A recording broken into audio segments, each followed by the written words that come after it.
ಕೋಲ್ಕೊಟ್ಟು ಒಡಿಸ್ಕೊಳ್ಳೋ ಕೆಲಸವನ್ನ ಸರ್ಕಾರ ಮಾಡ್ಕೊಂಡಿದೆ. ಕಾರಣ ಮಾಡಕ್ಕೆ ಕೆಲಸ ಇಲ್ಲ, ಇಂಥವಕ್ಕೆಲ್ಲ ಕೈ ಹಾಕ್ಬಿಟ್ಟು ಕೈ ಸುಟ್ಕೊಳ್ಳೋ ಕೆಲಸ, ಚೀತು ಅಂತ ಅನಿಸ್ಕೊಳ್ಳೋದು.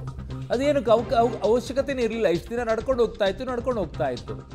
ಯಾರೋ ಯಾವ್ಯಾವುದೋ ನಿರ್ಧಾರ ತೆಗೆದುಕೊಂಡ್ರು ಅಂತಂದ್ರೆ ಅದಕ್ಕೆ ಸಂಪುಟದಲ್ಲಿ ಅಸ್ತು ಅನ್ನುವಂಥವ್ರು ಇದ್ರಲ್ಲ, ಅದೇ ಬೇಜಾರಾಗೋಯ್ತು. ನವೆಂಬರ್ 2ಕ್ಕೆ ಚಿತ್ತಾಪುರದಲ್ಲಿ RSS ಪರೇಡ್ ನಡೆಯುತ್ತೆ. RSS ಪರೇಡ್ಗೆ ಬೇಕಿಲ್ವಾ ಅನುಮತಿ?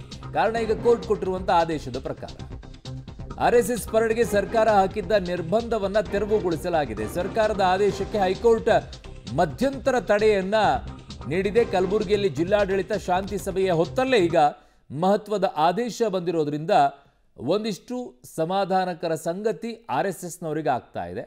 ಈ ಕಡೆಗೆ ಕಾಂಗ್ರೆಸ್ನವರಿಗೆ ಒಂದಿಷ್ಟು ಮುಜುಗರ ಆಗ್ತಾ ಇದೆ. ಇಬ್ಬರಲ್ಲೂ ಕೂಡ ಒಂದಿಷ್ಟು ತಳಮಳ ಇರುತ್ತೆ. ಯಾಕೆ ಅಂತಂದರೆ ಸರ್ಕಾರಕ್ಕೆ ಇದು ಅನವಶ್ಯಕವಾಗಿದ್ದು, ಮಾಡೋಕ್ಕೆ ತುಂಬ ಕೆಲಸ ಇದ್ದಿದ್ದು ಸರ್ಕಾರಕ್ಕೆ. ಬಟ್ ಆ ಕೆಲಸಗಳನ್ನು ಮಾಡೋದು ಬಿಟ್ಬಿಟ್ಟು ಇನ್ನುಳಿದಂಥ ಎಲ್ಲ ಕೆಲಸಗಳಿಗೆ ಹಾಕ್ಕೊಂಡು ಕೂತಾ ಇದ್ರು. ಅವ್ರ ಪಾಡಿಗೆ ಅವರು ಪಥಸಂಚಲನ ಮಾಡ್ಕೊಂಡು ಹೋಗ್ತಾ ಇದ್ರು.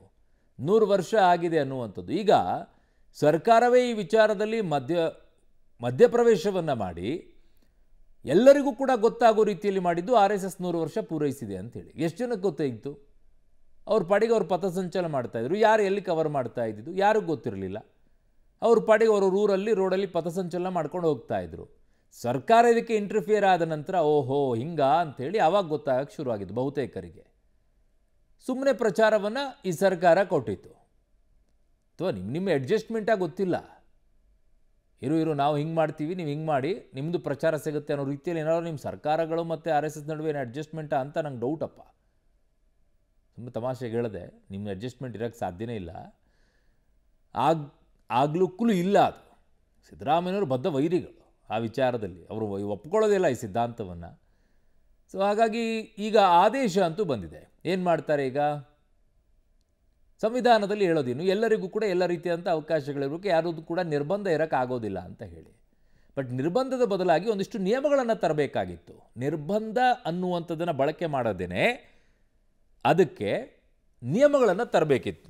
ನನ್ನ ಸಹೋದ್ಯೋಗಿ ಈಗ ಕಲಬುರಗಿಯ ಪ್ರತಿನಿಧಿ ಪ್ರವೀಣ್ ರೆಡ್ಡಿ ನನ್ನ ಸಂಪರ್ಕಕ್ಕೆ ಸಿಗ್ತಾ ಇದ್ದಾರೆ. ಪ್ರವೀಣ್, ಈಗ ಶಾಂತಿ ಸಭೆಯ ಆಗಿದ್ದಾಗ ಮಹತ್ವ ಹೇಗೆ ಪಡ್ಕೊಳ್ಳುತ್ತೆ ಅಂತ?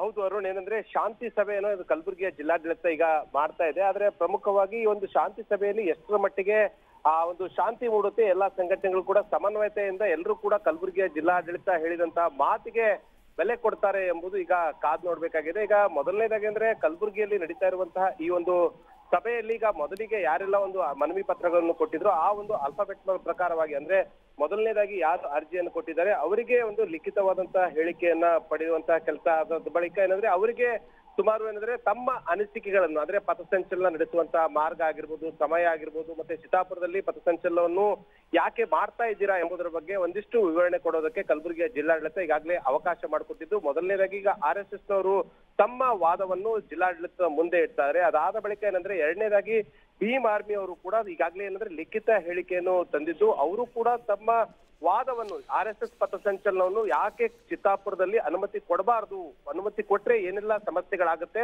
ಮತ್ತು ಯಾವ ಉದ್ದೇಶಕ್ಕಾಗಿ RSSನವರು ಚಿತ್ತಾಪುರದಲ್ಲಿ ಈ ರೀತಿ ಹಠಕ್ಕೆ ಬಿದ್ದು ಪಥಸಂಚಲನವನ್ನು ಮಾಡ್ತಾ ಇದ್ದಾರೆ ಅಂತ ಅವ್ರ ಕಡೆಯಿಂದನೂ ಕೂಡ ವಾದವನ್ನು ಮಾಡಿಸಕ್ಕೆ ಈಗ ಏನಂದ್ರೆ ಅವರು ಮುಖಂಡರು ಕೂಡ ರೆಡಿ ಆಗ್ತಾ ಇದ್ದಾರೆ. ಸೊ ಈಗ ಒಂದೊಂದಾಗಿ ಈಗ ಆಲ್ರೆಡಿ ಪ್ರತಿಯೊಂದು ಸಂಘಟನೆಯಿಂದಲೂ ಕೂಡ ಒಂದು ವಿವರಣೆ ಕೇಳುವಂತಹ ಕೆಲಸ ಈಗಾಗಲೇ ಆರಂಭವಾಗಿದ್ದು. ಈಗ RSSನವರು ತಮ್ಮ ಒಂದು ವಿವರಣೆಯನ್ನು ಕೊಟ್ಟಿದ್ದಾರೆ. ಈಗ ಭೀಮ್ ಆರ್ಮಿ ಅವರು ತಮ್ಮ ವಿವರಣೆಯನ್ನು ಕೊಡ್ತಾ ಇದ್ದು ಪ್ರತಿ ಸಂಘಟನೆ ಅಂದ್ರೆ 10 ಸಂಘಟನೆಗಳು ಕೂಡ ಸಮಯಾವಕಾಶ ಕೊಟ್ಟಿದೆ ಈಗ ಕಲಬುರಗಿಯ ಜಿಲ್ಲಾಡಳಿತ. ಸೊ ಅದಾದ ಬಳಿಕ ಏನಂದ್ರೆ ಅಂತಿಮವಾಗಿ ಜಿಲ್ಲಾಡಳಿತದಿಂದ ಜಿಲ್ಲಾಧಿಕಾರಿಗಳಾಗಿರ್ಬೋದು ಮತ್ತು ಕಲಬುರಗಿ SP ಅಡ್ಡೂರು ಶ್ರೀನಿವಾಸ್ ಇಬ್ರು ಕೂಡ ಏನಂದ್ರೆ ಎಲ್ಲಾ ಸಂಘಟನೆಗಳಿಗೂ ಕನ್ವಿನ್ಸ್ ಮಾಡುವಂತಹ ಕೆಲಸಕ್ಕೆ ಮುಂದಾಗ್ತಾ ಇದ್ದಾರೆ. ಏನಂದ್ರೆ ಪ್ರತಿ ಒಬ್ರು ಕೂಡ ಒಂದೇ ದಿನಾಂಕಕ್ಕೆ ಬೇಡ ಬೇರೆ ಬೇರೆ ದಿನಾಂಕ ಅಂತೇಳಿ ಒಂದು ಕನ್ವಿನ್ಸ್ ಮಾಡುವಂತ ಕೆಲಸ ಕೂಡ ಆಗ್ಬೇಕಾಗಿದೆ. ಅರುಣ್. ಓಕೆ ಪ್ರವೀಣ್, ನಿಮ್ಮೆಲ್ಲ ಮಾಹಿತಿಗೆ ಧನ್ಯವಾದಗಳು.